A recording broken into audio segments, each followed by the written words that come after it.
The journey of marriage and raising a family can be full of many shifts, transitions, and leaps of faith.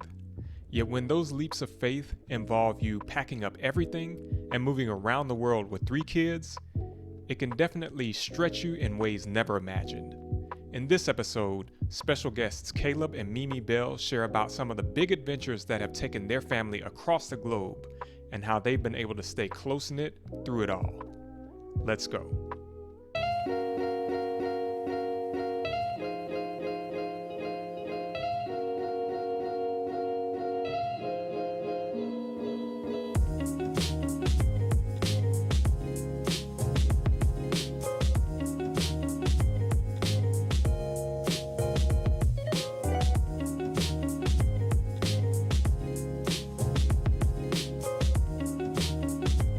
Hey friends, welcome to the Marriage Inside Out podcast, where we teach couples how to become mission focused, learning to work together as a team to build a solid foundation for their household. I'm Khalil, and this is my wife, the lady of the house. Yes, you all may know her as AJ, but I call her Adrian. Yes.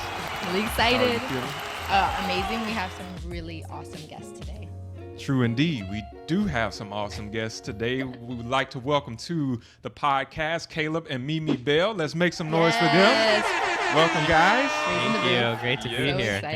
excited. Yes. No, and I think we're just so grateful and fortunate to have Caleb and Mimi on with us today because, as we always talk about, I mean, first and foremost, you got to have people running alongside you in this life, in marriage and in family. And this is another example of a family that we've been grateful to have known for the past 2 years, I would say. Yeah. And I mean, I would say just when I think of you guys and when I think of you all's family, 2 words that come to mind are just mission and adventure. Right. And I think, again, it fits in line with a lot of the things that we talk about on this podcast being mission focused, right? Right. You know, understanding that in marriage, we're all called to something.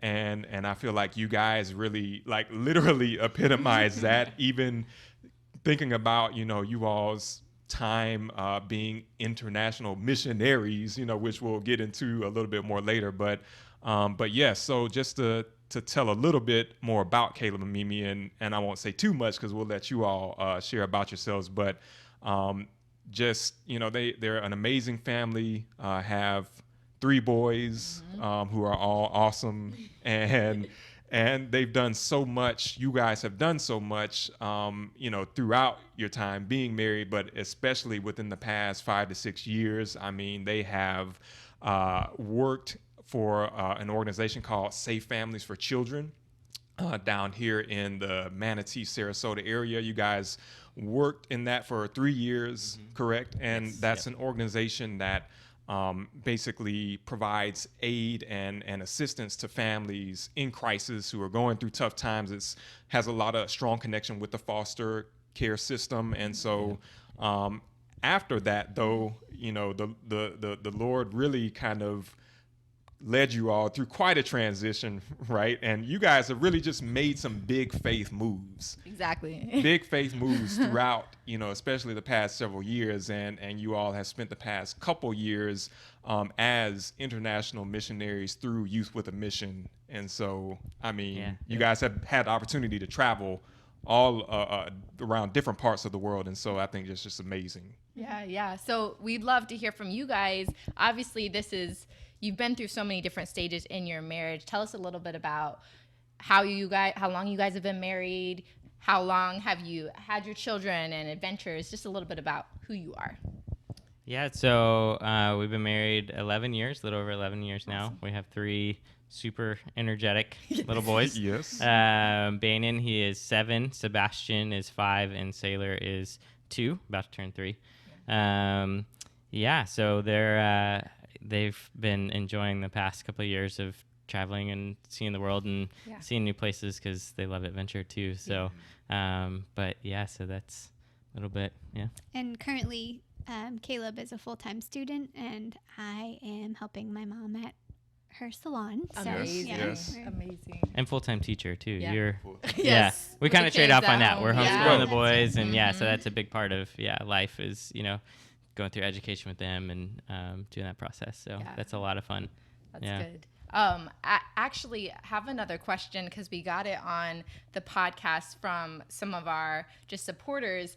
How did you guys actually get connected? How did you've been married 11 years, but how were you did you know each other in high school, in college? What? Yeah. Tell us that What's the story. how Yeah, you what's- met what's the story? story? Want me to What's the start on that you one? met How did you story? Yeah, you can tell that story. Yeah, so we knew each other in high school, and we found pictures since then where we're like, oh, we were playing on the worship team together, or Wow. because I play drums and she sings and does piano, and but she was actually dating a good friend of mine in high school, and I did have feelings for her at the time, but I squished it. You kept them hidden. Yeah, You yes, kept I them did. I tucked. kept Okay. it hidden, and then it was years later. I had left for the army. She had gone to college, and it was. 4 years later? Anyway, I guess. 2006. Yeah. Yeah. Yeah, I wrote her a letter when I found out A that they were handwritten no letter? longer. Yeah. Yeah, Oh. old school. Okay, Keeping okay. old school. Yeah, Okay. and it was 4 months before I got a response from her. So I'd almost given up hope at that Wow. point. Then maybe you got So- lost in the mail. Yeah, something. exactly. So Mimi, was that kind of intentional? Like I you were think I was just just kind of. guarded. Yeah. And we kept things just very old school for a long time, Yeah. writing letters back and forth. I didn't give him my That's phone awesome. number for a while. And this Yeah. is 2006, so. Yeah, yeah. Yeah, But, and then through the process too, our leading up to marriage, I was deployed with the army overseas, and so we were forced to have a very long distance relationship. Yeah. Which looking back on, it was hard at the time, but it created areas for us to communicate in ways where we couldn't otherwise. Yeah. And so that was neat. Yeah. Grew that part of our relationship a lot Yeah. more. So. Right. Oh Wow. my gosh, that's amazing. And so, how? I know not to get too deep into that, but during that time though, Mimi, because you were kind of deployed for a time during that, what was that like, Mimi? Just kind of, you all are married, but your husband's. We weren't married yet, actually. Okay, that was gotcha. the dating Okay, part. So that yeah, was the dating part. we were dating, and we were. I wouldn't have even called it dating for a long time. We were Yeah, yeah, writing yeah. He was back and forth. pursuing. He would send me books on marriage, and I'd be kind of freaked out about it. But So no, you were we- sending signals, Caleb. Yeah. Okay. He made his intentions clear, but I was super guarded about it, and he was super patient, and that actually attracted me more to him and helped Yeah. me in our development, in our relationship development. So yeah. Oh, that's powerful. That's really good. I just got to say, everyone, you listening out there watching, take notes, because the patience, Yeah. right? Yeah. And then I just love the fact that, like you said, you wrote letters. We don't hear about that anymore. That's old school now, Yeah. right? In a beautiful way. Right.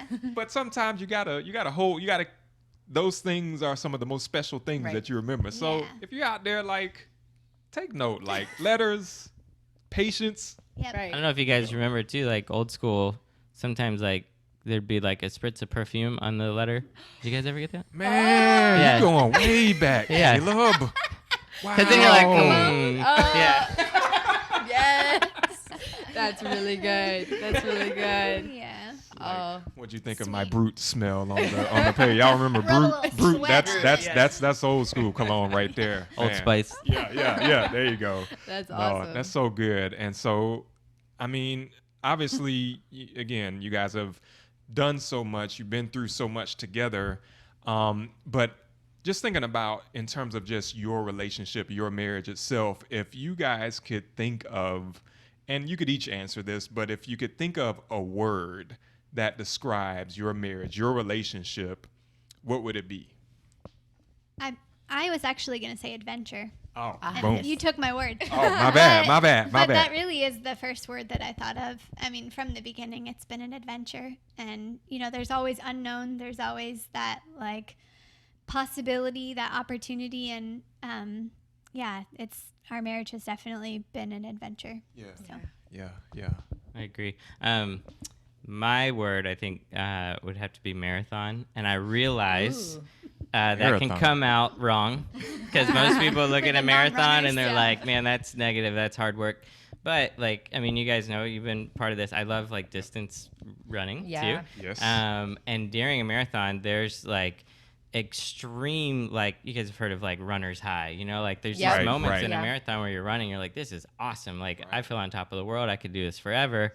And then a mile later, you're like, I cannot. I'm about to fall over right now, you know. Wow. So you go through these like big highs, you know, big lows, and of course we're not, you know, God willing, we're not towards the end of our life in marriage yet. Right. But like at the end of that marathon, it's like euphoric. You know, you're like, I did something really cool, you know. Yeah. And so there's probably a lot more things you could draw from that, but that was, you know, yeah.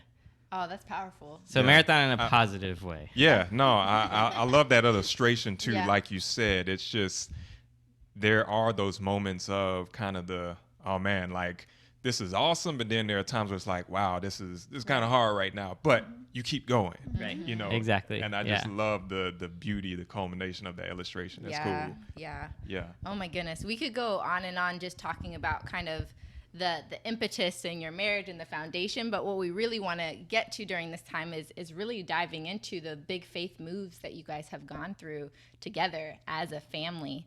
So when we're talking about those and you're thinking through how you get on the same page, what from the transition from Bradenton stepping into ministry with YWAM, how did that conversation go? Who did it kind of start with? Was it like, let's go as soon as it happens? Like how do you stay on one accord when someone maybe gets a God dream, right? Mm-hmm. Yeah, for sure. So I think for both of us, before we were married, we felt that call into like cross-cultural ministry individually. And then, of course, you know, we get married. We're like, hey, sweet, we have the same dream. Yeah. And then life starts to happen, you know, like things come up, work or job or relocation, school. And then we found out we're pregnant. And so that pushes it back, you know, and then another one, you know, and so and it gets pushed back a little bit more. But every time, like, God has placed us in positions to like continue to serve him, whether it's like Safe Families for Children or, you know, working at Oasis Church and things like that. But it was when we found out we were pregnant with Sailor, and I was like, man, like, here we go again. Like, I'm super pumped. Like, don't hear that wrong. Right. So excited. Of course. But like, I'm like, okay, so now we're gonna get delayed again. And I was just like, it doesn't have to be like that. Like, there's always gonna be opportunities to not step out. You know, there's always gonna be a reason not to step out. It's easy to do that. You know, like, and so, you know, praying about it more, you know, it's like talking to the Lord, I was like, I think this is what we need to do as a family. And so I'm super pumped. I like adventure. I like, you know, jumping into something new. And I'm like, Mimi, I'm like, yes, like it's time, you know, like we've been praying about it, it's time. And she did not have the same enthusiasm as me. No. Okay. So, I think my first response was, you're telling our family. Like, You're breaking the news. I am not telling anyone about this. You can tell all of our family. And yeah, I was just really happy in what we were doing. I felt, you know, comfortable, but also I loved the ministries that we were involved in. Right. So it was hard to think about just changing all of that and stepping out into the unknown. And, you know, like, yeah, I wasn't as keen on the idea, but I obviously spent some time in prayer about it. And I was reading about Caleb and Joshua going into the promised land with the spies, and there they saw this great land, but they also saw it was full of giants. And so when they came back and reported that to the people, they were filled with fear, and they decided, no, we can't do this. They're too big. I can't go in. I can't, you know, take that step. I'm afraid for my children. And they wanted to keep their children safe, and, you know, like, they wanted to be safe. And they obviously, because they didn't step out, because they didn't trust the Lord in that, they missed out on going into the promised land.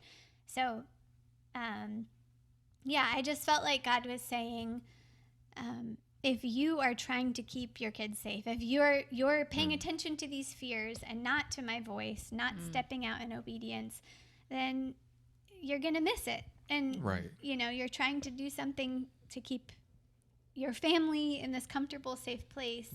But I have something better, and what I have is good, and you can trust me with that. So, yeah. Did you all ever feel like during that time that there was a possibility, or I know, Caleb, like you said, that you were like, all for it, let's go. I'm game, let's go. But was there ever a moment where you all were like, I don't know if we're ready, or were you all able to just, do you all feel like you were strengthened to kind of overcome that little bit of hesitation?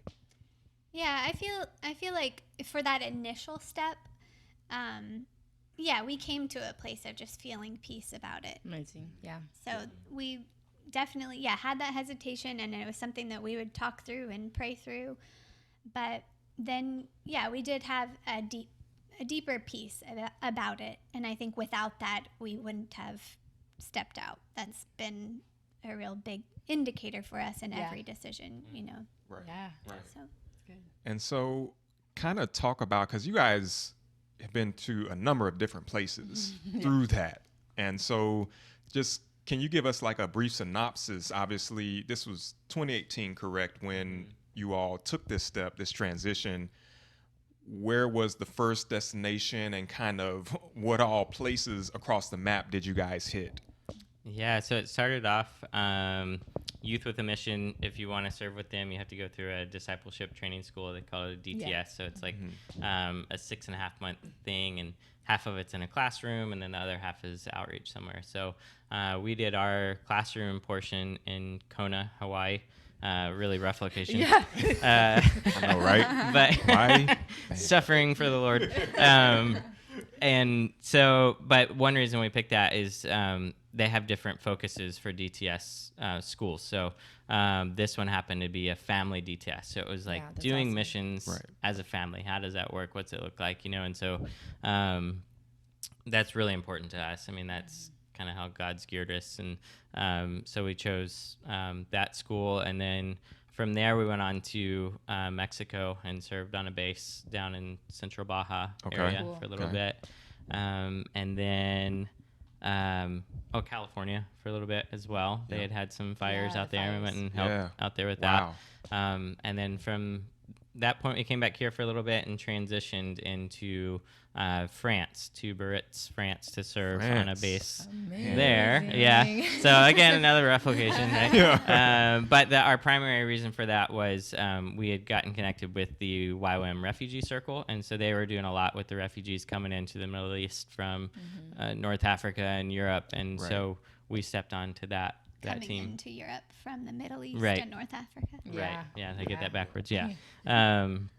So we did that, and we were able to kind of travel around to different locations and do some things while we were there with that as well. So. Italy and Greece and Germany. So you all got to hit all of those spots. Places. It was really awesome. And such an amazing opportunity for the kids, right, as well, to be exposed to so many different cultures and experiences. And of course, like if we were to look at the highlight reel or even the pictures, right, like it would just look like you guys were going from vacation to vacation. But the reality is that you were on mission, and that not everything was easy, right? Would love to know, especially for those that might be stepping into an unknown, place, what were some of the challenges that you guys kind of endured at any stage? You can share a specific story or something that you think the Lord kind of helped you work through, during that time. Well, I think for me,